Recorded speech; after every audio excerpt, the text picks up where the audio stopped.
My co-honored guest, the President of the New Marcos Association of Hawaii, and a philanthropic citizen of Marcostown.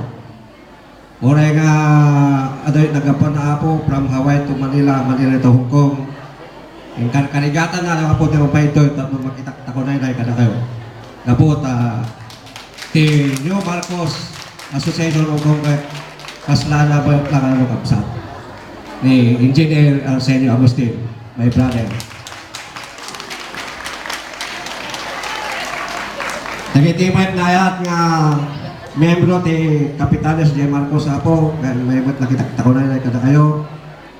The Vice President of the Association of Barangay Captain, the Kapitan ti Elizabeth Dipugi, Jesse Ermitanyo.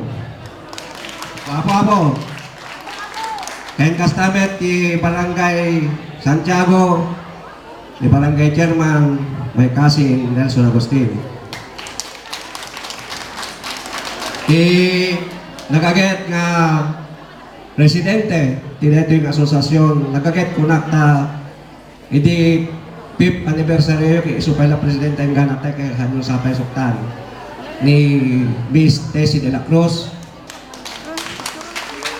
Kastamet dahil iti opisyales na and other guests, especially I think the other foreigner were here. Sir, ma'am. Nagiti membro yo, naimbag aldayo apo.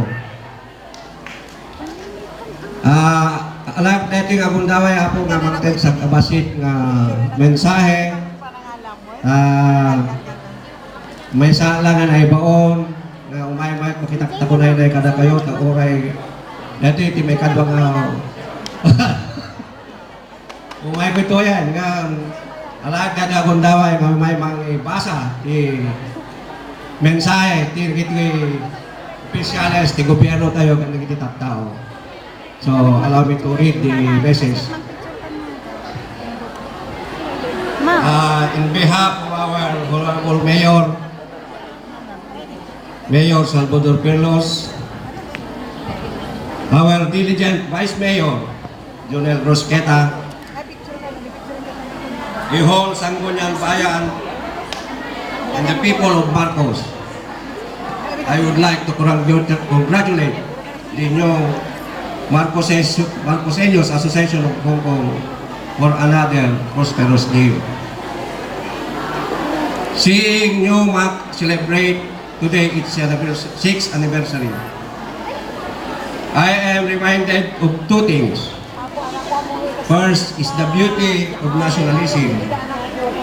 Even though most of you have been working here for many years, your members still make efforts in preserving connection to our fellow Filipinos and to our identity. This celebration today with all your members is a great testament of your patriotism to our country and culture.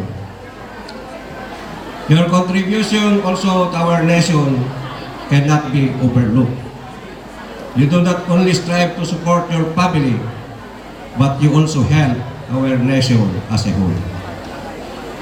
And with this realization, I am also reminded on how all of the Marcoseños have the same goals and aspirations as all of us want a better life for our families, a better future to our children, and a better Marcos town and a whole of us. Acknowledge that cooperation is needed to reach this aspiration. The Marcoseños in the Philippines, here in Hong Kong, and in Hawaii, and all over the world, create groups and organizations like the New Map because we understand that we all have to unite and cooperate to us for develop and reach our goals. Thus, This 6th anniversary of NUMAC is a proof of Marcoseños' identity of Filipino nationalism and cooperation.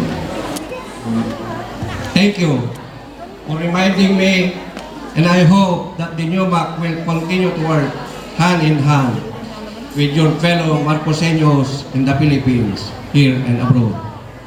Congratulations also to the Crown Queen and Princesses, for without your effort, this event would not be success.